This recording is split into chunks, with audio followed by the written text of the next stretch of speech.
Hello guys! Welcome back! And for today's video ay magluluto ako ng ginisang tahong. Let's go! Samahan niyo ako!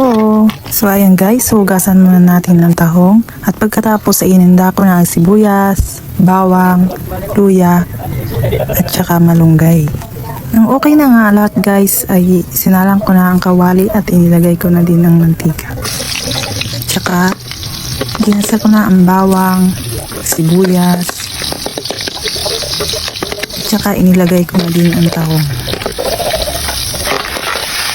At saka ang luya. Pagkatapos ay hihintayin lang natin na kumulo bago natin titimplahan. At pag kumulo na siya, lalagyan na natin ng asin at bitchin at maghihintay ulit tayo ng ilang minuto.